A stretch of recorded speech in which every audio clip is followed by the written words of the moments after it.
Los residentes al noreste de la ciudad de Oklahoma informan que un ruido agudo los mantiene despiertos por la noche. Y lo más insólito es que nadie sabe exactamente qué es ni de dónde viene. El reportero Austin Brissett comparte historias recientes desde el campo de Oklahoma, donde los residentes expresan que se mudaron buscando tranquilidad y paz, pero han experimentado todo lo contrario. Tal vez si miramos un poco más arriba podremos ver algo. Eso es. Quizás eso que parecía un triturador en 2012 o 2013. En Turquía, el ambiente se volvió sombrío y oscuro mientras nubes densas cubrían el cielo. El viento soplaba fuerte, empujando lluvias intensas que arrasaban todo a su paso. Edificios altos y árboles se mecían violentamente bajo la presión del viento fuerte. Como océanos sin fronteras, los torbellinos barrían todo a su paso, esparciendo caos y destrucción por doquier.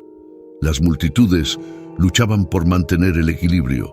En la Biblia, las trompetas a menudo anuncian eventos significativos o juicios divinos, recordándonos las 7 trompetas del Apocalipsis que señalan la intervención directa de Dios en la historia humana. Apocalipsis 8, versículo 11. A medida que el cielo se oscurece y los vientos fuertes anuncian tormentas, somos recordados de nuestra fragilidad humana ante la naturaleza.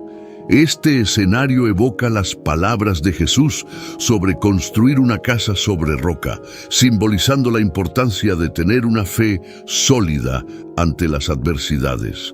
Mateo 7, versículos 24 a 27. Los pasajes proféticos del libro del Apocalipsis describen las 7 trompetas como presagios de eventos catastróficos, marcando el clímax del juicio divino y el inicio de grandes transformaciones. Cada trompeta introduce un nuevo desafío para la tierra y sus habitantes, un recordatorio de que nuestras acciones tienen consecuencias. Apocalipsis 8, versículo 11. A medida que suenan las trompetas, calamidades caen sobre la tierra, cada una subrayando la urgencia de reconocer nuestra dependencia del Creador y la necesidad de arrepentimiento. La tercera trompeta, por ejemplo, trae la estrella Ayenjo, amargando las aguas y simbolizando las amargas consecuencias del pecado y el rechazo a Dios. Apocalipsis 8, versículos 10 y 11. Mis hermanos, estamos viviendo los últimos días en esta tierra. Quiero resaltarles que todas las profecías ya se están cumpliendo y está llegando el momento del fin. Te pregunto ahora, si hoy fuera el día del arrebato de la iglesia, ¿estás preparado? He decidido liberar para ti mi libro digital, la Biblia de la A a la Z. Es exclusivo de nuestro canal y ya ha ayudado a miles de personas alrededor del mundo a prepararse para ese gran día. Sumérgete ahora mismo en las profundidades de la palabra de Dios y prepárate para ese gran día, descargando ahora este material que enriquecerá tu vida espiritual. No pierdas tiempo, haz clic en el enlace disponible en el primer comentario fijado y descarga inmediatamente. Las unidades son limitadas, por lo tanto, es crucial actuar ahora para asegurar que el acceso a este poderoso material, hazlo ahora antes de que las unidades se agoten. La descripción de la tormenta en curso nos remite a las visiones apocalípticas de Juan, donde el caos natural refleja las turbulencias espirituales, instándonos a reflexionar sobre nuestra mortalidad y la eternidad. Apocalipsis 6, versículos 12 a 17. En medio de la furia de la naturaleza, la perseverancia humana resuena con la resiliencia hallada en la fe. Como Pablo nos recuerda, debemos ponernos la armadura de Dios para hacer frente a los desafíos del día. Efesios 6, versículo 13. A medida que la gente busca refugio y la oscuridad envuelve a las comunidades, recordamos la promesa de una luz eterna para aquellos que siguen el camino del Señor, una luz que las tinieblas no pueden extinguir. Juan 1, versículo 5. Mientras las familias buscan seguridad para ellos y sus bienes, se enfrentan a los efectos de una tormenta poderosa. En el cielo profundo y azul de Turquía, nubes oscuras anunciaban una tormenta de granizo de proporciones bíblicas, tornando la atmósfera pesada y opresiva. Las gotas de lluvia fría y granizos comenzaron a caer, causando desesperación y pánico entre la población, evocando el juicio sobre Egipto, donde el granizo fue una de las plagas enviadas por Dios para demostrar su poder. Éxodo 9, versículos 18 a 26. Las piedras de granizo, pequeñas pero mucho más frías y duras que cualquier copo de nieve, golpeaban la tierra y todo en su camino, recordando la pregunta de Dios a Job sobre los tesoros del granizo, preparados para tiempos de tribulación y guerra. Job 38, versículos 22 y 23. La tormenta devastó el campo, rompiendo ramas frágiles y destruyendo frutos aún no maduros, impactando severamente la economía agrícola local. Este escenario resalta la vulnerabilidad de la humanidad ante las fuerzas de la naturaleza, recordándonos la parábola del sembrador, donde las semillas caen en diversos tipos de suelo, enfrentándose a diferentes destinos. Mateo 13, versículos 3 a 9. A medida que la tormenta furiosa continuaba, una capa de granizo cubría el suelo, transformando las calles en senderos peligrosos. Esto refleja la imprevisibilidad de la vida y la importancia de la prudencia, como se enseña en Proverbios 27, versículo 12. En los pueblos, la gente luchaba contra el viento cortante y el granizo, tratando de proteger a sus animales y bienes más preciados. La interdependencia entre humanos y animales refleja la responsabilidad del hombre por la creación, como se menciona en Génesis 2, versículo 15. Equipos de rescate y agencias gubernamentales se movilizaron rápidamente para brindar asistencia a los afectados por la tormenta, un recordatorio del mandato bíblico de compasión y ayuda mutua en tiempos de necesidad. Gálatas 6, versículo 2.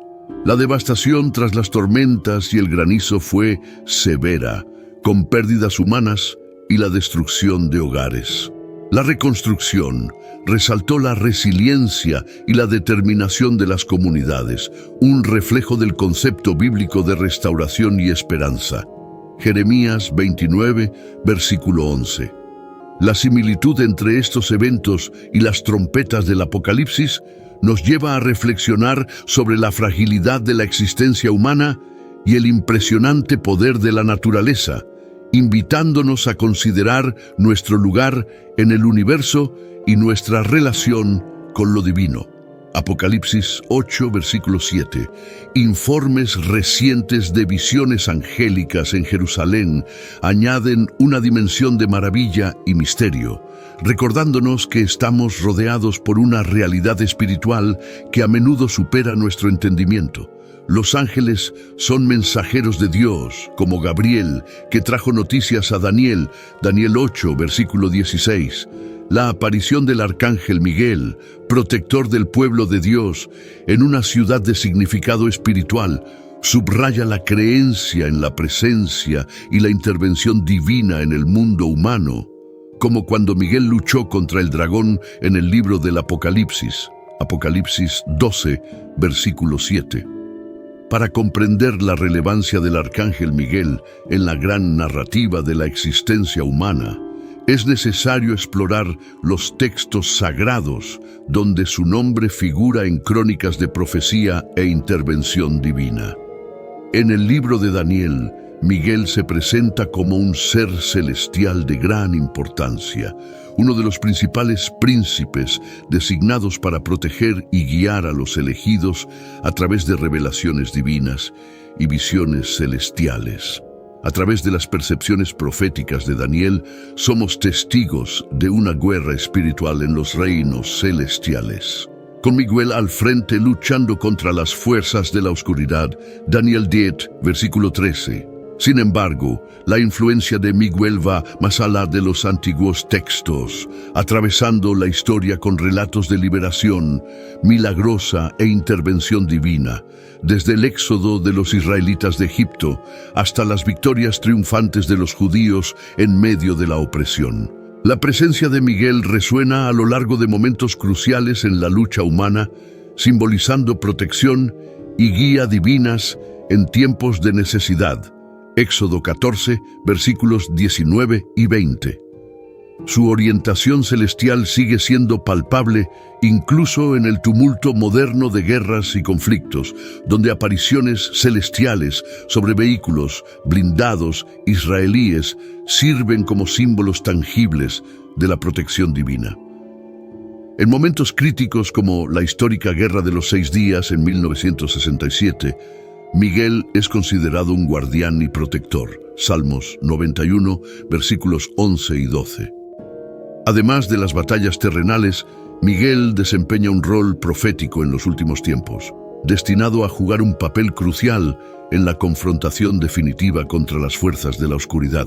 A medida que el mundo se tambalea al borde del caos y el tumulto, él permanece como un guardián sólido, un faro de esperanza en un mundo devastado por la incertidumbre y el caos. Apocalipsis 12, versículos 7 a 9. Al explorar los dominios de la tradición sagrada y las narrativas históricas, nos maravillamos con la presencia perdurable del arcángel Miguel, hallando consuelo en el conocimiento de que, en medio de las pruebas y tribulaciones de la vida, nunca estamos sin la protección celestial. Por encima de los portales celestiales hay un valiente guerrero, un guardián del reino celestial, cuya vigilancia incesante y fuerza ilimitada ofrecen seguridad y guía. Judas 1, versículo 9. Esto sirve como evidencia de la providencia de Dios extendida a las naciones, donde la mano de la protección divina se extiende mucho más allá del campo de batalla. La presencia de Miguel a lo largo de la historia refleja la promesa continua de Dios de estar con su pueblo, protegiéndolos y guiándolos en todas las circunstancias. Isaías 41, versículo 10. La historia de la protección divina hacia Israel supera las páginas de la historia, mostrando impresionantemente la providencia, como cuando una lluvia súbita e inexplicable actuó como una barrera impenetrable, deteniendo el avance hacia la frontera con Siria, una manifestación moderna de la guardia de Dios sobre su tierra elegida. 2 Crónicas 20, versículo 17. La resistencia duradera de Israel frente a la adversidad constante, sobreviviendo a más de 2500 años de dispersión y persecución desde el exilio babilónico hasta los horrores del Holocausto, resalta no solo su indestructibilidad, sino también el amor y cuidado duraderos que Dios extiende a su pueblo elegido, reafirmando su eterna alianza con Israel. La función de los mensajeros angélicos de Dios es de suma importancia en la batalla cósmica de la guerra espiritual, actuando como guardianes vigilantes y guías para los creyentes a lo largo del complejo tejido de la vida. Al adentrarnos en las Escrituras sagradas, descubrimos una abundancia de profecías que anticipan el papel central de Israel en los eventos escatológicos futuros, destacándose entre estas profecías la proclamación encontrada. En el libro de Zacarías se declara: «He aquí que haré de Jerusalén una copa que hará tambalear a todos los pueblos de alrededor». Zacarías 12, versículo 2. La posición crucial de Jerusalén en el punto culminante de los eventos cósmicos destaca su importancia más allá de las dinámicas geopolíticas. Conocida como Salem en los textos bíblicos, Jerusalén actúa como el eje central en el magnífico plan de Dios para la redención de la humanidad, tejiendo juntos los hilos de la profecía y la providencia para desplegar el propósito divino final a lo largo de las Escrituras. El compromiso firme de Dios con Israel es evidente, prometiendo su restauración como pueblo elegido. El Salmo 121, versículo 4, garantiza a los creyentes la vigilancia constante de Dios sobre Israel, ofreciendo protección divina a todos los que invocan su nombre. A pesar de enfrentar incontables pruebas y tribulaciones, Israel ha experimentado un renacimiento notable, simbolizando la lealtad de Dios y la promesa de restauración. El nacimiento de Jesús, un evento milagroso predicho siglos antes, sirve como un testimonio profundo de la fidelidad duradera de Dios.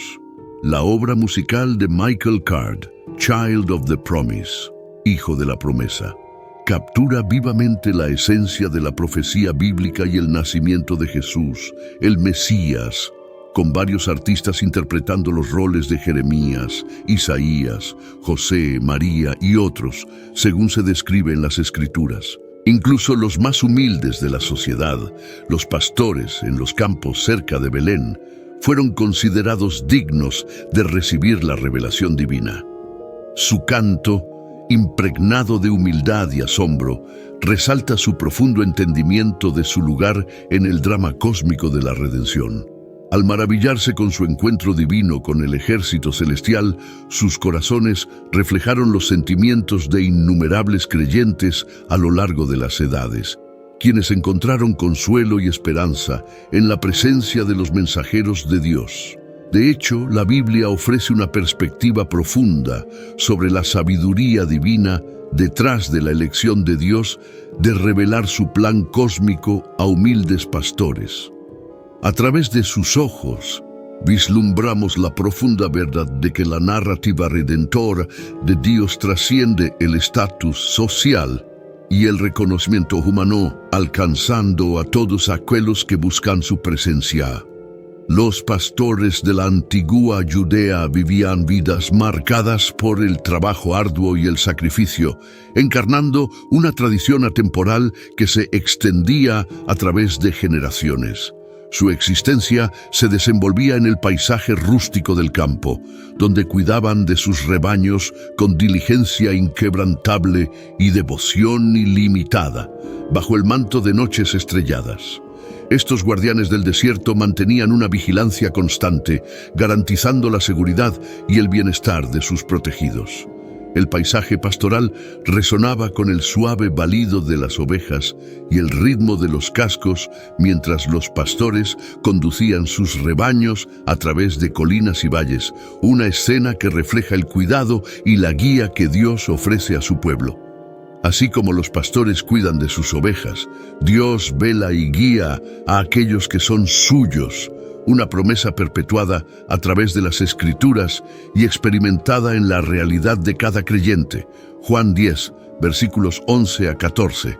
Entre colinas ondulantes y valles frondosos, las responsabilidades de un pastor se extendían más allá de lo cotidiano. Eran custodios de vidas, encargados del cuidado de almas preciosas, cada oveja y cabra conocida por su nombre, testimonio del lazo íntimo entre el cuidador y sus criaturas. A través de desafíos como la sequía y la inundación, el hambre y la abundancia, el pastor permanecía como un compañero inquebrantable, ofreciendo consuelo y protección ante la adversidad. Juan 10, versículos 14 y 15. Sin embargo, la noche traía consigo peligros propios, ya que depredadores acechaban en las sombras, deseosos de atacar a los vulnerables. Durante estas vigilias solitarias, la resolución del pastor se ponía a prueba, posicionándose como un centinela solitario contra la oscuridad, armado solo con un cayado y su fe inquebrantable, enfrentando lo desconocido con una valentía nacida de la convicción. Salmos 23, versículo 4. El amanecer implicaba la ardua tarea de contar cada miembro del rebaño, un ritual llevado a cabo con meticulosidad. Si una sola oveja se extraviaba, el pastor emprendía una búsqueda incansable, explorando el yermo hasta encontrar a la perdida. Este compromiso inquebrantable con el bienestar del rebaño subrayaba la dedicación del pastor a su llamado sagrado, Lucas 15, versículos 4 a 6. En el contexto sociopolítico de la antigua Judea, los pastores ocupaban una posición inestable, marginados por la rígida jerarquía social, marcados por el estigma de su oficio, relegados a los márgenes de la sociedad culta. Su presencia era a menudo recibida con desdén y sospecha. Sin embargo, en el tejido de las narrativas bíblicas, el pastor emergía como una figura central, encarnando virtudes de humildad, resiliencia y fe inquebrantable. Hebreos 11, versículo 1. El encuentro de los pastores con la hueste angelical aquella noche significativa no fue una mera coincidencia. Fue un encuentro divino orquestado por la mano de la providencia, mientras cuidaban de su rebaño bajo el dosel de un cielo estrellado. Los cielos se abrieron y la gloria del Señor brilló alrededor de ellos. En ese momento sagrado, el reino celestial se entrelazó con el terrenal, mientras los ángeles anunciaban el nacimiento de un Salvador en la ciudad de David. Lucas 2, versículos 2 a 14. La elección de los pastores como los primeros en recibir esta revelación celestial tiene un profundo significado, destacando la preferencia de Dios por los humildes y marginados. En una sociedad donde el estatus y la ascendencia eran predominantes, Dios optó por revelar su mayor milagro a aquellos considerados menos dignos por la sociedad, una demostración del amor y la gracia sin límites de Dios, extendiendo una invitación a toda la humanidad para participar en la redención ofrecida a través del nacimiento de Cristo. 1 Corintios 1, versículos 27 a 29. A medida que los pastores se apresuraban hacia Belén, sus corazones, llenos de asombro y maravilla, se convirtieron en testigos involuntarios del drama de la historia de la salvación. Su viaje culminó en un establo humilde, donde presenciaron la palabra hecha carne, acostada en un pesebre, rodeada por el cuidado amoroso de María y José. Lucas 2, versículos 15 y 16. Tras este encuentro divino, los pastores regresaron a sus campos, transformados por la revelación que habían recibido. Sus voces se unieron al coro celestial, glorificando y alabando a Dios por los eventos maravillosos que habían presenciado. Al retomar su vigilia sobre el rebaño, llevaban en sus corazones la inefable alegría de saber que Emmanuel, Dios con nosotros, había venido a habitar entre la humanidad. Lucas 2, versículo 20. La historia de la Navidad es un testimonio del amor inclusivo de Dios, invitando a todos a participar en el milagro de la redención.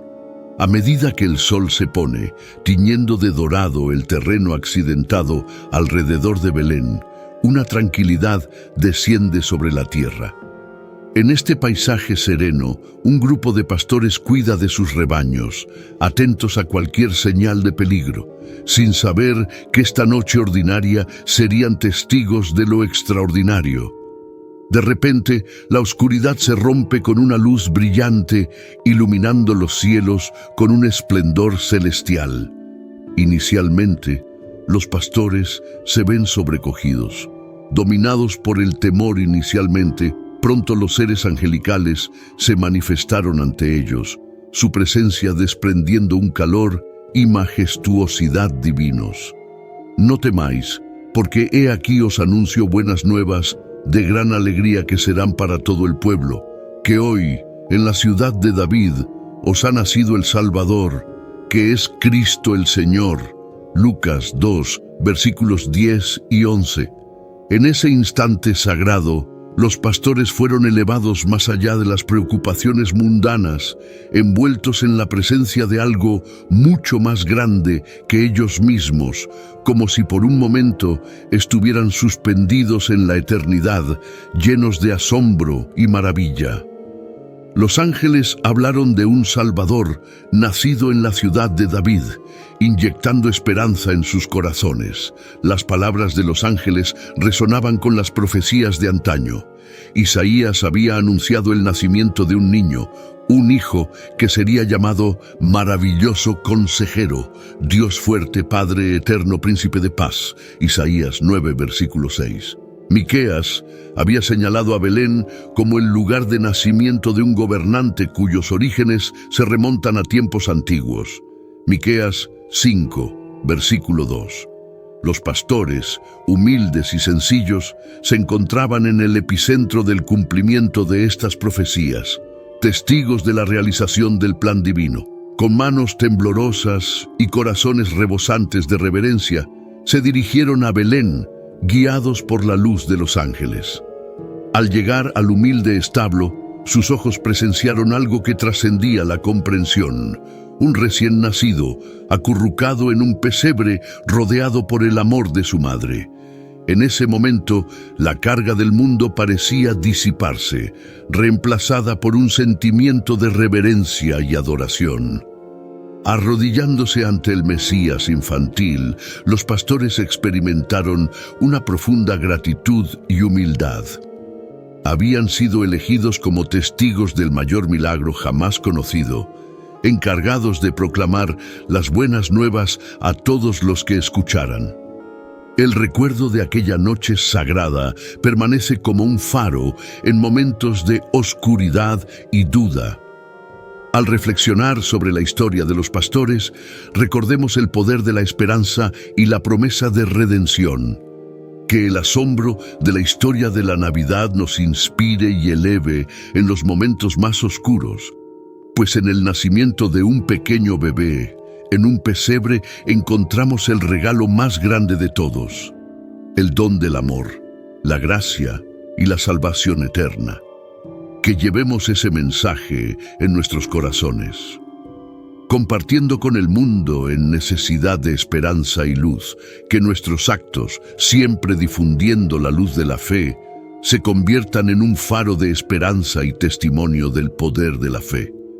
Que la luz de la fe y la bondad nos oriente de regreso al hogar, como las estrellas brillantes en el cielo nocturno.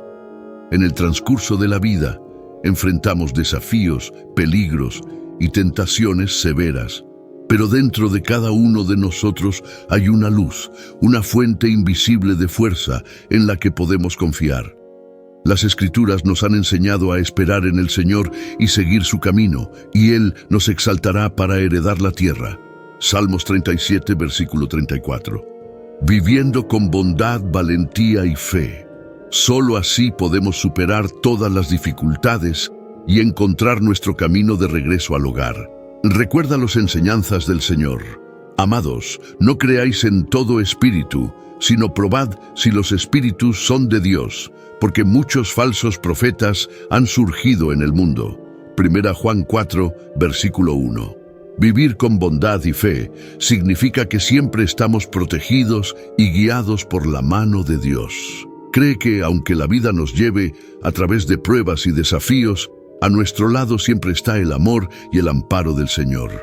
Vivir con bondad y fe implica que seremos siempre guiados de vuelta al hogar, a un lugar de felicidad eterna y paz que nos espera.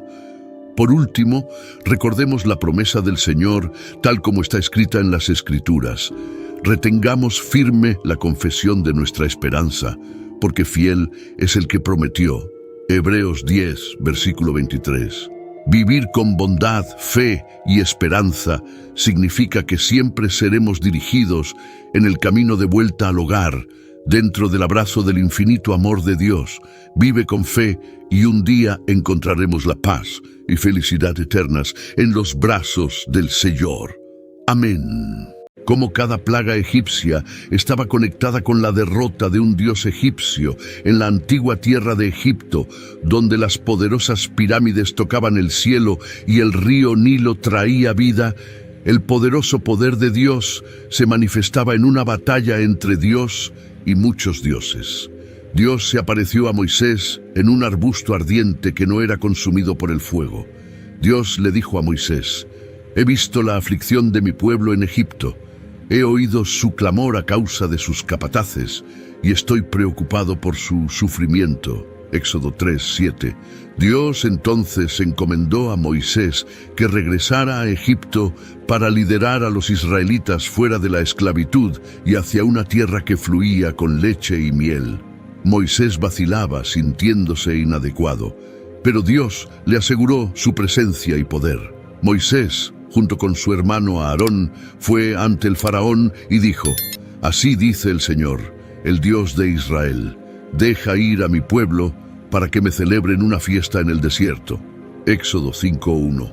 Sin embargo, el faraón se negó y en cambio aumentó la carga de trabajo de los israelitas, causándoles un gran sufrimiento a pesar de la terquedad del faraón. Dios prometió liberar a los israelitas. Él dijo: «Así que extenderé mi mano y golpearé a Egipto con todas mis maravillas que haré en medio de él. Después de eso, él los dejará ir». Éxodo 3:20. Esto prepara el escenario para las 10 plagas, que no fueron solo desastres, sino también signos del poder de Dios y un desafío a los dioses egipcios y la autoridad del faraón. Mis hermanos, estamos viviendo los últimos días en esta tierra. Quiero resaltarles que todas las profecías ya se están cumpliendo y está llegando el momento del fin. Te pregunto ahora, si hoy fuera el día del arrebato de la iglesia, ¿estás preparado? He decidido liberar para ti mi libro digital, la Biblia de la A a la Z. Es exclusivo de nuestro canal y ya ha ayudado a miles de personas alrededor del mundo a prepararse para ese gran día. Sumérgete ahora mismo en las profundidades de la palabra de Dios y prepárate para ese gran día, descargando ahora este material que enriquecerá tu vida espiritual. No pierdas tiempo, haz clic en el enlace disponible en el primer comentario fijado y descarga inmediatamente. Las unidades son limitadas, por lo tanto, es crucial actuar ahora para asegurar que el acceso a este poderoso material, hazlo ahora antes de que las unidades se agoten. Antes de las plagas, hubo una historia de opresión, un llamado a la liberación y un enfrentamiento entre Moisés y el faraón, respaldado por una promesa sagrada de Dios para liberar a los israelitas. Esta historia lleva directamente a los eventos dramáticos de las 10 plagas en Egipto, conexión con los dioses egipcios, agua convertida en sangre. Dios atacó a Hapi, el dios del Nilo, quien estaba profundamente venerado en la mitología egipcia por su asociación con las inundaciones anuales del río Nilo. Cuando Dios convirtió el agua del Nilo en sangre, atacó directamente la vida misma de Egipto. Ranas. Dios apuntó a Heket, la diosa con cabeza de rana, asociada con la fertilidad. Heket era otra diosa egipcia que Dios atacó durante la plaga, a menudo representada con cabeza de rana. Se la consideraba la diosa de la fertilidad y su culto estaba vinculado a la concepción y el parto. La diosa de la fertilidad y el parto en la mitología egipcia, las ranas eran símbolos de vida y fertilidad, debido a su capacidad para poner cientos de huevos. Het era respetada como un símbolo del comienzo de la vida y se creía que tenía poderes que podían proteger y guiar a las mujeres durante el parto. Ahora, al conectar a Heket con la segunda plaga de Egipto, la historia comienza cuando el faraón aún se niega a liberar a los esclavos israelitas. Dios instruye a Moisés a advertir al faraón de las consecuencias. Entonces el Señor dijo a Moisés: «Ve a Faraón y dile, así dice el Señor, deja ir a mi pueblo para que me adoren. Si te niegas, enviaré ranas por todo tu país». Éxodo 8:1-2. Aarón, el hermano de Moisés, extiende su mano sobre las aguas de Egipto y las ranas invaden la tierra. Aarón extendió su mano sobre las aguas de Egipto y las ranas salieron y cubrieron la tierra. Éxodo 8:6. La importancia de esta plaga, particularmente en el contexto de Heket, radica en su desafío simbólico. Al enviar una plaga de ranas, Dios desafiaba directamente la creencia en el poder y la autoridad de Heket. Los egipcios, que veían a las ranas como símbolos de fertilidad y bendiciones, bajo el patrocinio de Heket, ahora se veían abrumados por estas mismas criaturas, convirtiéndose en una maldición al cubrir su tierra, entrar en sus hogares y perturbar sus vidas. La plaga demostró que el Dios de Israel tenía poder sobre los símbolos mismos de vida y fertilidad a los que los egipcios miraban con admiración. Fue un mensaje poderoso para el faraón y los egipcios de que sus dioses, como Heket, no tenían poder contra la voluntad del Dios de Israel. A pesar de este claro signo, el corazón del faraón permaneció endurecido y no dejó ir a los israelitas, lo que llevó a más plagas. El río estará lleno de ranas, que subirán y entrarán en tu casa, en tu dormitorio y en tu cama. Éxodo 8:2-4. Las ranas estaban por todas partes, en las casas, dormitorios, sobre las personas, en los hornos e incluso en los cuencos de amasar utilizados para hacer pan. Fue una invasión masiva de ranas que dificultó mucho la vida para los egipcios. Faraón, afectado por esta plaga, llamó a Moisés y a Aarón y les pidió que oraran a Dios para quitar las ranas. Prometió que dejaría ir a los israelitas si las ranas desaparecían. La Biblia dice, y llamó Faraón a Moisés y a Aarón y dijo, rogad a Jehová que quite las ranas de mí y de mi pueblo, y yo dejaré ir a este pueblo para que sacrifique a Jehová. Éxodo 8:8. Moisés oró a Dios y Dios hizo lo que Moisés pidió. Las ranas murieron en las casas, patios y campos. Los egipcios tuvieron que amontonar las ranas muertas en montones y la tierra olía terriblemente. Una vez que las ranas se fueron, Faraón cambió de opinión y no dejó ir a los israelitas, lo que llevó a más plagas como consecuencia de su terquedad. Esta historia de la segunda plaga trata sobre cómo Dios utilizó criaturas naturales como las ranas en números extraordinarios para demostrar su poder y convencer al faraón de liberar a los israelitas de la esclavitud. Número 3. Gusanos o tábanos, moscas. Geb fue una deidad importante en la mitología egipcia, respetado como el dios de la tierra, a menudo representado como un hombre acostado bajo el cielo de la diosa Nut, que simboliza la tierra. Geb no solo era el dios de la tierra física, sino que también desempeñaba un papel en la agricultura, la fertilidad y el inframundo. Era visto como una figura paterna para las plantas y los cultivos, y se creía que los terremotos eran su risa. Ahora, al relacionar a Geb con la tercera plaga de Egipto en la Biblia, observamos un significativo. La tercera plaga confronta directamente el dominio de Geb. Dios instruye a Moisés y a Aarón a confrontar nuevamente a Faraón después de que se niega a dejar ir a los israelitas. Esta vez, la plaga involucra la misma tierra que se supone que gobernaría Geb. Dios le dice a Moisés que ordene a Aarón que extienda su vara y golpee el polvo de la tierra. Aarón obedece y sucede algo extraordinario. Y Jehová dijo a Moisés, di a Aarón, extiende tu vara y golpea el polvo de la tierra, y será piojos por toda la tierra de Egipto. Y lo hicieron así. Y Aarón extendió su mano con su vara y golpeó el polvo de la tierra, y hubo piojos en los hombres y en las bestias. Todo el polvo de la tierra se convirtió en piojos en toda la tierra de Egipto. Éxodo 8:16-17. Cuando Aarón golpea el suelo, el polvo se transforma en piojos. Este cambio repentino de polvo a insectos, enjambre, es un desafío directo a Geb. Muestra que el Dios de Israel tiene poder sobre la tierra, que es el dominio de Geb, convirtiéndola en una fuente de malestar en lugar de vida y crecimiento.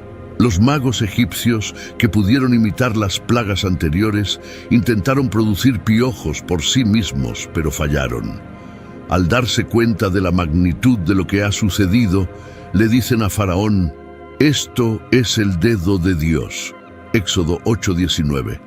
Sin embargo, el corazón de Faraón permanece endurecido y no hace caso ni a sus palabras, ni al signo de poder del Dios de Israel. Esta tercera plaga es significativa porque no es solo una demostración del poder de Dios sobre el mundo natural, sino también una derrota simbólica de Geb, el dios egipcio de la tierra. La incapacidad de los magos egipcios para replicar esta plaga enfatiza aún más el poder único y supremo del Dios de Israel. La plaga de los piojos es más que una molestia, es una demostración del poder de Dios, mostrando que Él controla incluso los elementos más pequeños de la creación. Los egipcios, que adoraban a muchos dioses, están viendo que sus dioses son impotentes contra el Dios de Israel. Número 4. Moscas. Khepri es un antiguo dios egipcio, a menudo asociado con la creación, el movimiento del sol y el renacimiento. Su nombre está vinculado a la palabra egipcia Ker, que significa desarrollarse o venir a ser. Khepri generalmente se representa como un escarabajo o como un hombre con un escarabajo en la cabeza, simbolizando la creación y el renacimiento en la mitología egipcia. Los escarabajos peloteros enrollan heces en bolas, de las cuales emergen, simbolizando nueva vida y regeneración. Se creía que Khepri rodaba el sol por el cielo cada día, expresando la idea del sol naciente y la renovación cada mañana. Ahora, al relacionar a Khepri con la cuarta plaga de Egipto, que describe la Biblia en el libro de Éxodo, involucra un enjambre de moscas. Esta plaga ocurrió después de que Faraón nuevamente se negara a dejar ir al pueblo israelita. La historia comienza con Dios instruyendo a Moisés a levantarse temprano por la mañana, enfrentarse a Faraón y advertirle sobre la próxima plaga. Entonces Jehová dijo a Moisés: «Levántate de mañana y ponte delante de Faraón. He aquí, él sale al agua, y dile: Jehová dice así: deja ir a mi pueblo para que me sirva. Si no dejares ir a mi pueblo, he aquí, yo enviaré sobre ti, sobre tus siervos, sobre tu pueblo y sobre tus casas toda clase de moscas. Y las casas de los egipcios se llenarán de multitud de moscas, y también la tierra donde estén». Éxodo 8, 20-21.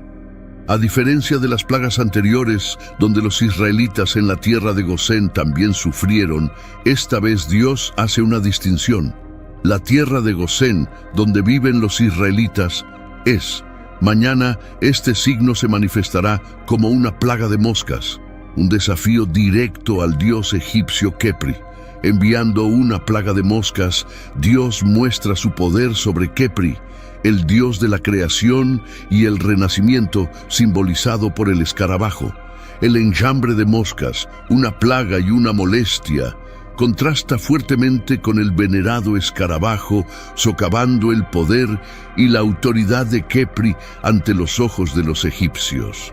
A pesar de la gravedad de la plaga, el corazón del faraón permanece endurecido y continúa negándose a dejar ir al pueblo israelita.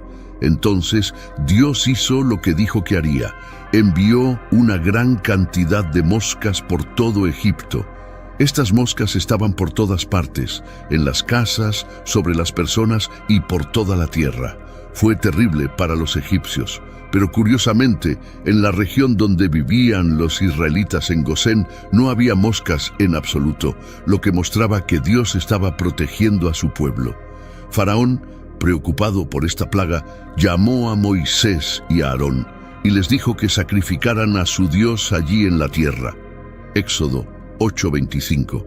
Pero Moisés dijo que no era correcto hacerlo en Egipto, así que Faraón accedió a dejar que los israelitas fueran al desierto para ofrecer sacrificios a su Dios. Sin embargo, pidió a Moisés que orara primero para que las moscas fueran retiradas. Moisés oró a Dios y Dios retiró las moscas de Egipto. Pero una vez que las moscas desaparecieron, Faraón cambió de opinión nuevamente y no dejó ir a los israelitas. Esta historia de la Biblia muestra cómo Dios intentaba ayudar a los israelitas y demostrar su poder a los egipcios, mientras que Faraón seguía resistiendo. Quinta plaga: muerte del ganado. Dios apuntó a Hathor, la diosa del amor y la protección, a menudo representada como una vaca. Hathor es una deidad importante en la mitología egipcia, conocida como la diosa del amor, la belleza, la música y la protección. Era una mujer con cabeza de vaca o una mujer con un tocado de cuernos de vaca y un disco solar. Esta imagen simboliza la fertilidad, la maternidad y los aspectos de la naturaleza que nutren. Hathor era respetada no solo como una diosa protectora, sino también como una que representaba la alegría y el amor femenino. También estaba asociada con el más allá, proporcionando orientación y protección a las almas que ingresaban al próximo mundo. Relacionar a Hathor con la quinta plaga de Egipto, como se menciona en la Biblia, nos brinda una comprensión más profunda del simbolismo detrás de este evento. En esta etapa de la historia, Dios continúa exigiendo a través de Moisés que Faraón libere a los israelitas de la esclavitud. Cuando Faraón se niega, Dios advierte de una consecuencia grave, una plaga que afectará específicamente al ganado de Egipto. Dios causa una enfermedad grave que afecta a todo el ganado de los egipcios, incluidos caballos, burros, camellos, vacas, ovejas y cabras. Todos mueren a causa de la enfermedad. He aquí la mano del Señor será sobre tu ganado que está en el campo, sobre los caballos, sobre los asnos, sobre los camellos, sobre los bueyes y sobre las ovejas, una plaga muy grave. Y el Señor distinguirá entre el ganado de Israel y el ganado de Egipto, y nada morirá de todo lo que es de los hijos de Israel. Éxodo 9:3-6. La muerte del ganado fue un golpe significativo para la economía y la vida diaria de Egipto, ya que estos animales eran esenciales para el trabajo, el transporte y los procesos agrícolas. Apuntar simbólicamente al ganado fue un desafío directo a Hathor, la diosa vaca, mostrando la supremacía del Dios de Israel sobre las deidades egipcias. A pesar del efecto adverso de la plaga y su impacto en Egipto, el corazón de Faraón permanece endurecido y aún se niega a dejar ir al pueblo israelita, preparando el escenario para más plagas por venir. En este contexto, la quinta plaga no es solo una calamidad física, sino también un acto simbólico que demuestra la impotencia de los dioses egipcios como Hathor frente al poder del Dios de Israel. Es una parte clave de la narrativa más amplia del Éxodo, donde cada plaga sirve a un propósito específico desafiando la ideología egipcia y la exhibición de la soberanía del Dios de los israelitas. Luego, Faraón envió a buscar, y de hecho, ni siquiera uno de los animales del pueblo de Israel murió, pero el corazón de Faraón se endureció y no dejó ir al pueblo. Éxodo 9:7. Esta historia muestra cómo Dios estaba demostrando su poder y dejando claro que protegía a los israelitas a pesar de la pérdida devastadora de sus animales. La terquedad de Faraón continuó, lo que llevó a más plagas. Sexta plaga, úlceras. Isis, en la mitología egipcia, es conocida como una diosa sanadora, protectora y portadora de paz. Era una de las deidades más importantes y populares en la historia del antiguo Egipto, reverenciada no solo como una diosa de la medicina y la paz, sino también como un símbolo de magia, maternidad y fertilidad. A menudo se la representaba como una figura maternal compasiva a la que la gente recurría en tiempos de problemas, especialmente relacionados con la salud. En cuanto a la sexta plaga de Egipto, se relata en el libro del Éxodo, capítulo 9, 8-10. Sucede después de que Faraón continúa negándose a dejar que los israelitas abandonen Egipto. Dios instruyó a Moisés y a Aarón a tomar ceniza de un horno, y Moisés debía arrojarla al aire mientras Faraón observaba. La ceniza se convierte en polvo fino sobre la tierra de Egipto y provoca la aparición de úlceras intensas en personas y animales en todo el país. Éxodo 9:10. Esta plaga es significativa por varias razones. En primer lugar, desafía directamente a los dioses egipcios de la salud y la curación, incluida Isis, venerada como diosa de la medicina. La incapacidad de los dioses egipcios para proteger al pueblo de esta plaga demostró aún más el poder del Dios de Israel. En segundo lugar, es notable que incluso los magos egipcios, que habían intentado replicar plagas anteriores, fueron afectados por las úlceras y no pudieron mantenerse frente a Moisés debido a ellas, como se menciona en Éxodo 9:11. A pesar de esta terrible plaga, el corazón de Faraón permaneció endurecido y aún se negó a liberar a los israelitas. Esto formaba parte del plan de Dios para mostrar su poder y dar a conocer su nombre en Egipto. La sexta plaga, al igual que las demás, sirve para ilustrar el poder de Dios y la futilidad de oponerse a su voluntad, así como el desafío específico a los dioses egipcios, incluida Isis en su papel como sanadora. Séptima plaga, granizo. Nut es una figura clave en la mitología egipcia, conocida como la diosa del cielo. A menudo se la representa como una mujer arqueándose sobre la tierra, simbolizando el cielo. Nut es considerada la madre del sol, la luna y las estrellas, encarnando literalmente los cielos. Se creía que su cuerpo creaba una barrera protectora sobre la tierra y cada mañana daba a luz al sol, que luego viajaba a lo largo de su cuerpo durante el día antes de ser tragado al atardecer y renacer al día siguiente. Esta imagen refleja la comprensión egipcia del ciclo día y noche.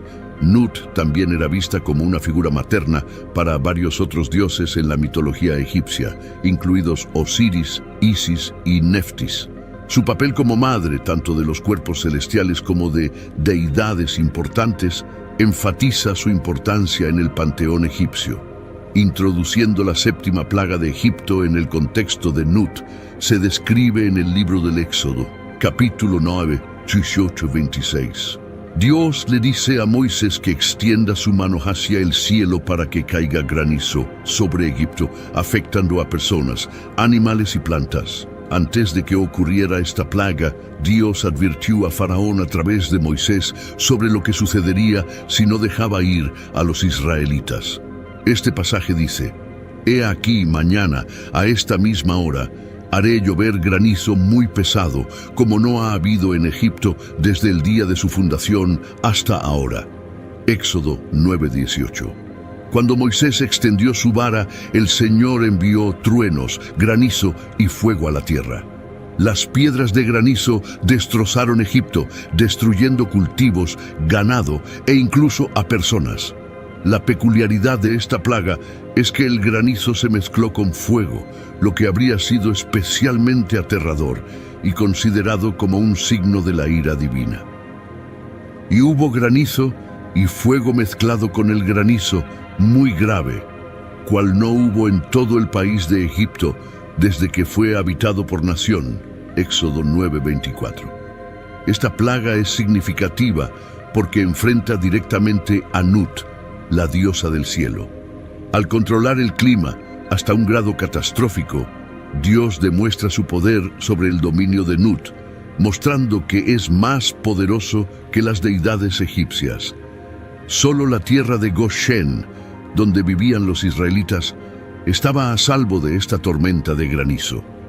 La tormenta de granizo, un fenómeno meteorológico inusual y severo para Egipto, sirve como un poderoso símbolo de este desafío divino. Después de ver la devastación, Faraón llamó a Moisés y a Aarón, admitiendo que había pecado y que el Señor tenía razón. Les pidió que rezaran a Dios para detener el granizo y que dejaría ir a los israelitas. Moisés estuvo de acuerdo, pero una vez que la tormenta cesó, Faraón cambió de opinión y mantuvo a los israelitas en esclavitud. La séptima plaga, como las demás, está destinada a mostrarle a Faraón y a los egipcios que el Dios de los israelitas es supremo. A pesar de la devastación de la plaga, el corazón de Faraón permanece endurecido, lo que lleva a más plagas y sufrimientos. Esta narrativa subraya el tema del poder divino y el juicio que atraviesa la historia del Éxodo. Número 8. Langostas. Set, también conocido como Set, es una figura significativa en la mitología egipcia. Era el dios de las tormentas, el desorden, la violencia y los extranjeros.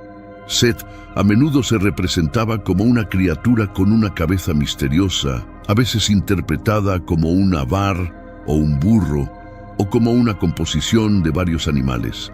Su carácter es complejo, ya que estaba asociado con el caos, y a menudo se lo veía como un antagonista, especialmente en sus conflictos con el dios Horus. Set también desempeñaba un papel protector, era considerado el señor del desierto y se invocaba por su fuerza en las batallas y para defender al dios Sol Ra del serpiente Apophis durante su viaje nocturno. En el contexto de las plagas bíblicas en Egipto, la asociación de Set con las tormentas es particularmente relevante cuando presentamos la octava plaga. La octava plaga, como se narra en la Biblia en el libro del Éxodo, involucró a una gran plaga de langostas. Dios le dijo a Moisés que fuera a Faraón y le advirtiera sobre la próxima plaga. Moisés le dijo a Faraón: ¿hasta cuándo te negarás a humillarte delante de mí? Deja ir a mi pueblo para que me adoren. Éxodo 10:3. Moisés advirtió que si Faraón no dejaba ir a los israelitas, Dios enviaría una plaga de langostas que cubriría la tierra. Estas langostas se comerían todo lo que quedara después de las plagas anteriores, incluidos cultivos y árboles. Los funcionarios de Faraón, viendo el daño de las plagas anteriores, aconsejaron a Faraón que dejara ir a los israelitas, pero Faraón solo accedió a dejar ir a los hombres. Moisés y Aarón rechazaron esta oferta porque Dios había instruido que todos, incluidos niños, mujeres y animales, debían irse. Dios le dijo a Moisés que fuera a Faraón y realizara milagros, ya que Dios había endurecido el corazón de Faraón para demostrar su poder y para que los israelitas contaran a sus hijos y nietos sobre los milagros de Dios en Egipto. Como Faraón no aceptó los términos de Dios, Dios le dijo a Moisés que extendiera su mano sobre Egipto. Cuando Moisés lo hizo, Dios envió un viento que trajo langostas. Estas langostas cubrieron la tierra y devoraron todo lo que las plagas anteriores. Como el granizo había dejado esta plaga, fue devastadora porque destruyó el suministro de alimentos y Moisés extendió su vara sobre la tierra de Egipto. Y el Señor trajo un viento del este sobre la tierra todo ese día y toda esa noche. Y cuando amaneció, el viento del este trajo las langostas. Y las langostas subieron sobre toda la tierra de Egipto, cubrieron la faz de toda la tierra, de manera que la tierra se oscureció, y devoraron toda la hierba de la tierra y todo el fruto de los árboles, que había dejado el granizo, y no quedó ningún verdor en los árboles ni en las hierbas del campo en toda la tierra de Egipto. Éxodo 10:3-15. Después de esta devastadora plaga, Faraón llama a Moisés y Aarón con prisa, admitiendo su pecado contra Dios y pidiendo perdón. Solicita que rueguen a Dios para quitar las langostas. Moisés oró a Dios y Dios cambió la dirección del viento, llevando las langostas al Mar Rojo. No quedó ni una sola langosta en Egipto, pero incluso después de esto, Dios volvió a endurecer el corazón de Faraón y no dejó ir a los israelitas. La plaga de las langostas no solo fue una demostración del poder de Dios sobre la naturaleza, sino también un desafío directo al dios egipcio Set, que estaba asociado con las tormentas. Mostró que incluso el poderoso Dios de las tormentas y el desorden era impotente ante el Dios de Israel. Las langostas impulsadas por el viento, que podrían verse como un elemento del dominio de Set, devoraban todo, dejando la tierra estéril y debilitando aún más a Egipto. Número 9.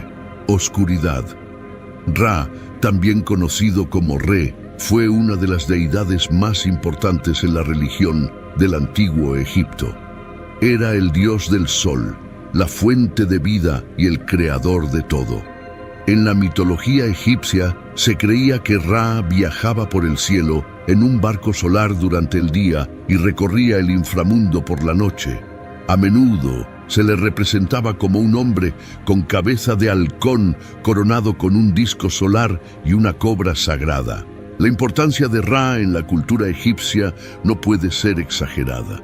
Era visto como el rey de los dioses y el traidor de luz, calor y crecimiento. En la narrativa bíblica del Éxodo, la novena plaga que Dios envía sobre Egipto es la oscuridad. Esta plaga es particularmente significativa, ya que desafía directamente a Ra, el dios del sol, quien es respetado como el más poderoso de todos los dioses egipcios. Éxodo 10, 21, 23. Dios instruye a Moisés a extender su mano hacia el cielo, trayendo la oscuridad sobre la tierra de Egipto. Una oscuridad tan espesa que se puede sentir hasta el punto que los egipcios no podían ver nada, ni siquiera podían salir de sus casas debido a la intensidad y el miedo de la oscuridad. Por 3 días, toda la tierra de Egipto está envuelta en esta profunda oscuridad, mientras que los israelitas tienen luz en sus moradas. Esta distinción entre los egipcios y los israelitas es crucial. No solo demuestra el poder de Dios sobre el más venerado dios egipcio Ra, sino que también significa el favor y la protección de Dios hacia los israelitas. La oscuridad que discapacita a Egipto es un símbolo de la oscuridad espiritual y la opresión bajo la cual viven los egipcios, mientras que la luz entre los israelitas representa la iluminación y la presencia divina. Al dirigirse a Ra mediante esta plaga, se desafía directamente la creencia egipcia en el poder del sol y se revela la verdadera supremacía del Dios de los israelitas. En resumen, los eventos narrados en el libro del Éxodo, especialmente las 10 plagas lanzadas sobre Egipto, no solo ilustran la fuerza divina, sino que también desafían directamente las creencias y dioses de la antigua cultura egipcia. Cada plaga fue una demostración del poder absoluto de Dios sobre la naturaleza y sobre los dioses que los egipcios adoraban. Desde la transformación de las aguas en sangre hasta la oscuridad que envolvió a Egipto, las plagas fueron una serie de señales que mostraron la supremacía del Dios de Israel sobre todos los demás dioses. Cada evento tuvo un propósito claro: liberar a los israelitas de la esclavitud y establecer la soberanía divina. Por lo tanto, al reflexionar sobre estos relatos, estamos invitados a reconocer la grandeza y la majestuosidad del Dios Todopoderoso, que opera en medio de los acontecimientos de la historia humana para cumplir sus propósitos. Las plagas de Egipto son un recordatorio poderoso de que incluso frente a la adversidad, la justicia y la voluntad de Dios prevalecerán. Agradezco por acompañar este video y por dedicarse a reflexionar sobre estos eventos históricos y espirituales tan significativos. Que podamos seguir buscando la sabiduría divina y la comprensión de los misterios que impregnan nuestra jornada. Muchas gracias y hasta la próxima.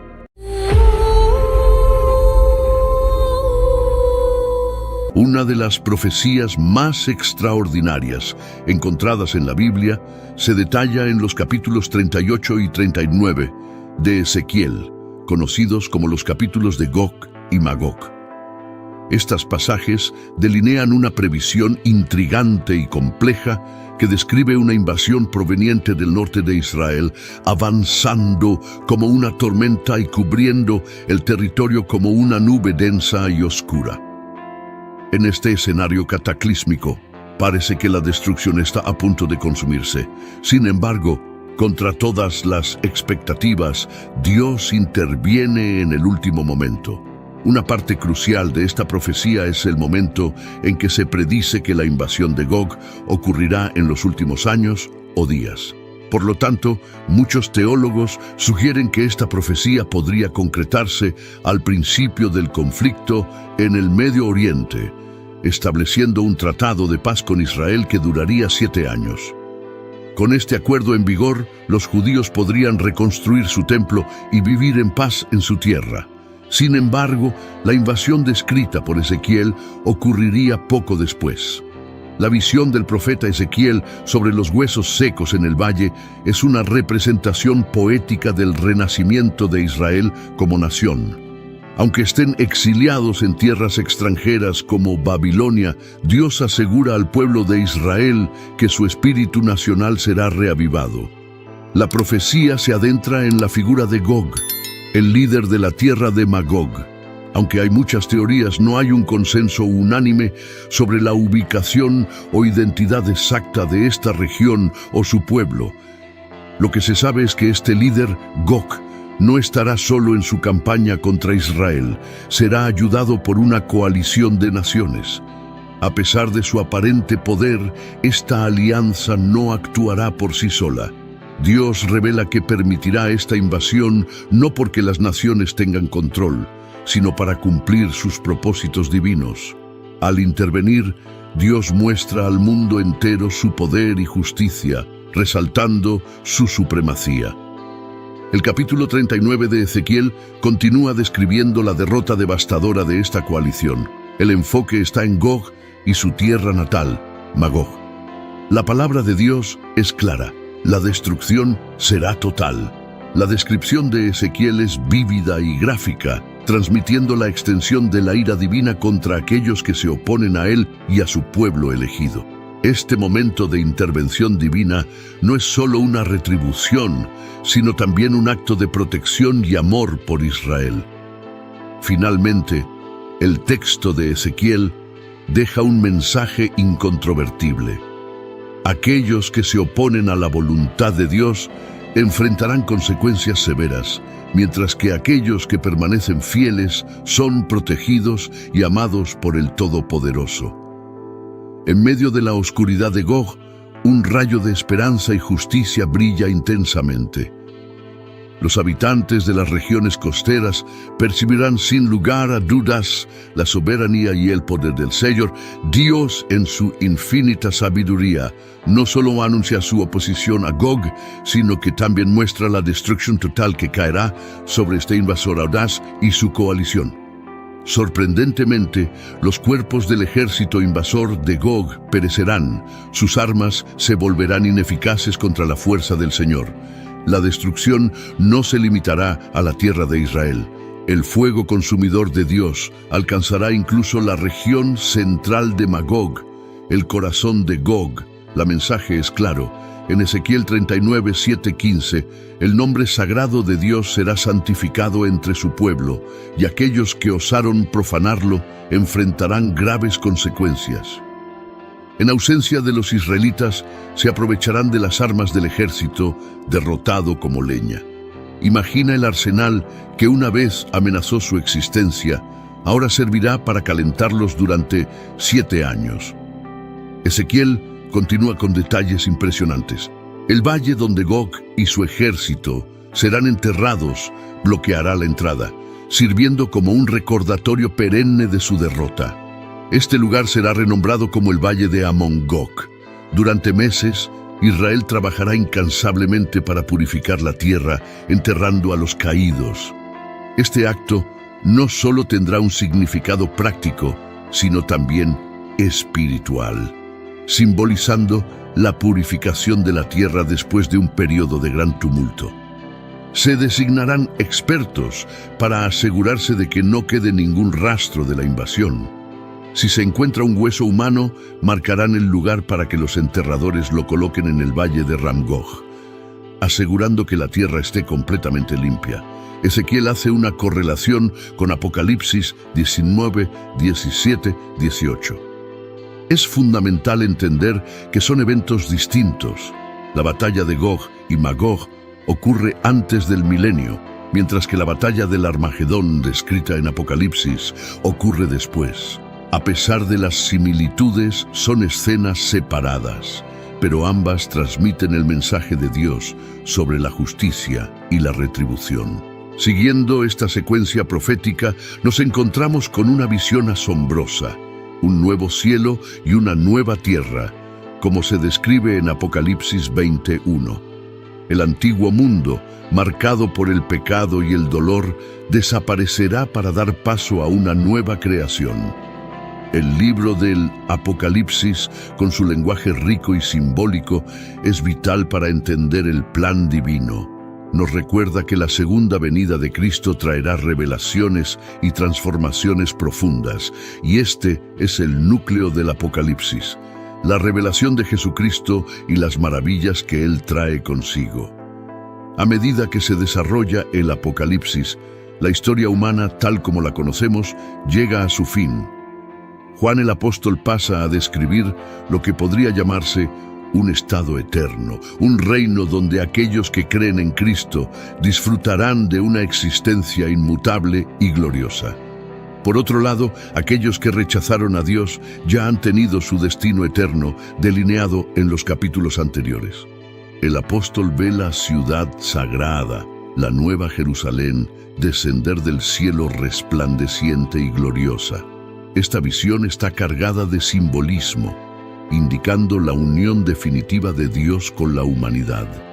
La presencia directa de Dios entre su pueblo es uno de los aspectos más reconfortantes de esta revelación.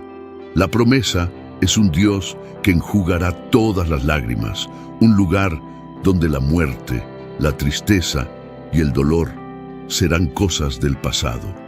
Actualmente Cristo reside en el cielo con las almas de los creyentes que han partido de este mundo. Prometió que prepararía un lugar para sus seguidores y volvería para llevarlos consigo, para que pudieran estar con Él para siempre. Durante el milenio, los seguidores de Dios habitarán en la tierra que conocemos, con Jerusalén como capital. Esta ciudad será reconocida como la Nueva Jerusalén, el corazón de la nueva creación de Dios. Aquí, Dios vivirá entre su pueblo y todas las antiguas penas y tristezas serán olvidadas. Dios, el Ser Supremo y Eterno, proclama su obra restauradora, enfatizando la renovación de todas las cosas. Sus palabras no solo son verdaderas, sino también confiables e incorruptibles. La promesa de que Dios renovará todas las cosas puede parecer increíble, pero asegura que su palabra es fiel y verdadera. Su nueva creación será una fuente inagotable de satisfacción, superando cualquier placer o alegría que conozcamos en este mundo. La sed, un deseo ardiente, será saciada de forma incomparable en la presencia de Dios. Esta satisfacción será tan superior que la mejor experiencia terrenal parecerá insípida en comparación. Todos los redimidos vivirán en la nueva creación, pero aquellos que perseveraron fielmente en su caminar cristiano, los verdaderos vencedores, recibirán recompensas aún mayores. Experimentarán una intimidad aún más profunda con Dios, asemejándose a la relación entre un padre y su hijo. Mientras todos los creyentes se dispersarán por esta nueva creación, el ángel guía a Juan para revelaciones aún más profundas. Esta descripción de la Nueva Jerusalén presenta una imagen deslumbrante de una ciudad irradiando la divina gloria de Dios. Significa un lugar donde la oscuridad es inexistente, un reino de día perpetuo gobernado por la luz divina emanada por Dios y el Cordero. La constante apertura de las puertas de la ciudad significa paz y seguridad continuas, sin amenaza de daño. La aproximación de sus residentes es un símbolo de bienvenida y accesibilidad para todos los justos. Además, los reyes de la tierra, trayendo su gloria y honor a la ciudad, implican que lo mejor de todas las culturas y sociedades será incluido, pero toda impureza quedará fuera. Esta ciudad será un crisol de los redimidos de Dios de todas las tribus, lenguas y naciones, todos viviendo juntos en armonía. Aunque el énfasis en el oro y las piedras preciosas es simbólico del valor divino y la pureza de la ciudad, la ausencia de un templo es particularmente notable. Este detalle refuerza la idea de que la presencia de Dios será tan palpable, directa y no mediada en la Nueva Jerusalén, que no habrá necesidad de un lugar específico de adoración. La descripción de Dios y el Cordero como el templo de la ciudad subraya la relación íntima que los redimidos disfrutarán con lo divino. Ya no habrá barrera o mediador entre Dios y su pueblo. Además, la falta de necesidad de la ciudad por fuentes de luz natural como el sol y la luna destaca el brillo superlativo de la gloria de Dios. Toda la Nueva Jerusalén será permeada con la radiante gloria de Dios, haciendo que cualquier otra fuente de luz palidezca en comparación. En resumen, la Nueva Jerusalén se presenta no solo como un lugar físico, sino como el punto culminante del plan de redención de Dios. Es un lugar donde la humanidad está totalmente reconciliada con su Creador, viviendo en una comunión alegre e interminable con Él. La Nueva Jerusalén es como un tesoro escondido esperando ser descubierto, un lugar donde cada detalle fue meticulosamente planeado por el maestro artesano del universo, Dios mismo. La ciudad resplandece con el fulgor divino y cada rayo de luz lleva consigo un fragmento de la historia eterna del Creador y su creación. El sol, una estrella ardiente que sostiene toda la vida en la tierra, queda eclipsado por la magnificencia de Dios en la Nueva Jerusalén. Imagina un lugar donde la principal fuente de luz no es un cuerpo celeste, sino el propio Dios. La gloria de Dios es tan intensa y pura que incluso la luna, la fiel compañera de la tierra, es innecesaria. Apocalipsis 21:23. Esta visión nos hace comprender la magnitud de Dios y nos llena de asombro y reverencia. Lo que más nos deja estupefactos es que en este nuevo mundo ya no habrá noche. Nuestros cuerpos glorificados no necesitarán descanso, como si estuviéramos constantemente llenos de una energía inagotable. La ausencia de noche sugiere un mundo sin fin, un lugar donde la vida y la alegría son eternas, y la presencia constante de reyes y naciones muestra que lo mejor de la humanidad será elevado y honrado en este nuevo contexto celestial. Apocalipsis 20:24-26. Se nos habla de puertas que nunca se cierran, una bienvenida eterna, cálida y acogedora, donde todos son bienvenidos. Pero por acogedor que parezca, también hay un estándar que cumplir: la pureza. No solo acciones puras, sino también pureza de corazón. Nada impuro, nada que profane o sea abominable entrará en esta ciudad. Solo aquellos cuyos nombres estén inscritos en el libro de la vida del Cordero serán admitidos. Es un recordatorio claro de que, aunque la salvación es un regalo gratuito, hay una elección que todos deben hacer: aceptar a Jesús como Salvador y vivir de acuerdo con sus enseñanzas. Es en este libro de la vida donde reside el mayor misterio y la mayor esperanza. Tener tu nombre escrito allí significa tener un lugar garantizado en la eternidad junto al Creador, en un lugar donde la tristeza, el sufrimiento y la muerte no existen más. Apocalipsis 21:27. El llamado es universal, pero la entrada es selectiva, y cada detalle de la Nueva Jerusalén es un recordatorio constante del amor infinito de Dios y su promesa de una eternidad llena de alegría y paz para aquellos que lo eligen. ¿Y tu nombre? ¿Está escrito en el libro de la vida? En las orillas resplandecientes de la Nueva Jerusalén, donde la luz de Dios lo impregna todo, las historias de los redimidos cobran vida en cada esquina de la ciudad celestial. Se escuchan risas de alegría mientras las personas pasean por las calles de oro y los niños juegan en parques llenos de flores de colores inimaginables. En este reino eterno, la paz es tan tangible que puedes sentir su suave abrazo en cada brisa que acaricia tu rostro. En medio de esta ciudad, un lugar especial ha sido preparado para aquellos cuyos nombres están escritos en el libro de la vida del Cordero. Es un jardín exuberante donde los árboles frutales nunca dejan de dar sus frutos más dulces y las flores nunca dejan de desplegar sus pétalos más fragantes. En este jardín, la gente se reúne para compartir historias de sus vidas pasadas en la tierra, recordando cómo fueron rescatados por el amor incondicional de Dios.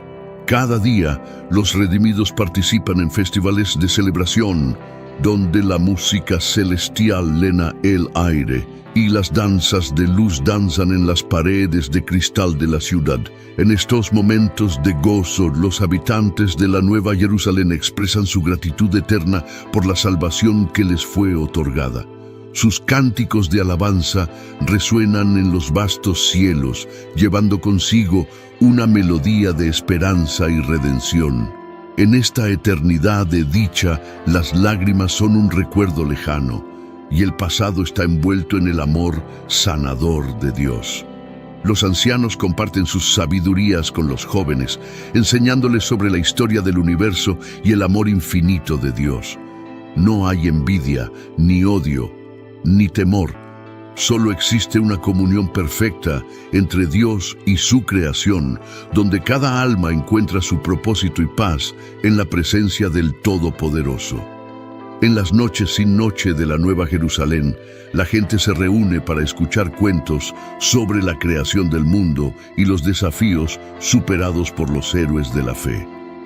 En estos momentos, las estrellas en el cielo parecen brillar más intensamente, como si estuvieran escuchando las historias con tanto entusiasmo como los oyentes. Pero incluso en esta existencia perfecta, el espíritu de aventura y curiosidad sigue vivo. Los redimidos tienen la libertad de explorar las maravillas de la creación de Dios, desde los rincones más lejanos del cosmos hasta las profundidades insondables de los océanos. Cada descubrimiento es recibido con asombro y asombro, recordando a todos que la grandeza de Dios es insondable e infinita. A medida que los siglos pasan en la Nueva Jerusalén, las almas redimidas continúan creciendo en amor y conocimiento. Cada día es una aventura, cada momento es una oportunidad para conocer más profundamente a Dios y experimentar su amor en nuevas formas. Y así, en esta eternidad de felicidad, las palabras del profeta Isaías cobran vida, porque he aquí que yo crearé nuevos cielos y una nueva tierra, y de lo primero no habrá memoria, ni más vendrá al pensamiento. Isaías 65:17. En la Nueva Jerusalén, el amor de Dios es la luz que guía cada paso, y la esperanza, en su gracia infinita, es el cimiento sobre el cual se construye esta eternidad de dicha. Y así, la historia de la redención encuentra su conclusión en esta ciudad resplandeciente, donde cada alma encuentra su hogar en los brazos amorosos del Creador, y donde la eternidad se despliega en una sinfonía eterna de amor y gratitud. No cálido resplandor de la Nueva Jerusalén, la conclusión de esta historia es una sinfonía eterna de amor, esperanza y redención. En este reino celestial, cada alma encuentra su propósito y paz en la presencia de un Dios amoroso y compasivo. Las lágrimas del pasado son olvidadas y en su lugar florece una eternidad de alegría. La comunión entre Dios y su creación es perfecta y en cada rincón de esta ciudad resplandeciente se cuentan historias de amor, fe y gracia. En esta eternidad de dicha, los redimidos exploran los misterios del cosmos, descubren la belleza de la creación y crecen en amor y conocimiento. Cada día es una nueva aventura, una oportunidad para experimentar la magnificencia de Dios de formas infinitamente creativas. La Nueva Jerusalén se convierte en el hogar eterno de todas las almas redimidas, un lugar donde la tristeza, el sufrimiento y el temor son solo un recuerdo distante. En cada risa, en cada canción, en cada abrazo, se celebra la gracia insondable de Dios. Así, La historia de redención encuentra su conclusión en esta ciudad celestial, donde cada palabra hablada, cada lágrima derramada y cada oración ofrecida se convierten en parte de la obra maestra divina. En este lugar, el amor de Dios es la fuerza que impulsa cada momento, y la esperanza en su gracia infinita es el ancla que sostiene las almas en paz eterna. En el resplandor eterno de la Nueva Jerusalén, la historia de redención se transforma en una melodía eterna, una canción de amor que nunca termina. Y en cada nota, en cada acorde, en cada suspiro de asombro, se revela la grandeza incomprensible del amor de Dios. Así, la eternidad se despliega como un viaje interminable de alegría, amor y gratitud hacia el Creador, donde cada alma encuentra su hogar final y donde la esperanza florece en una floresta eterna de bendiciones divinas.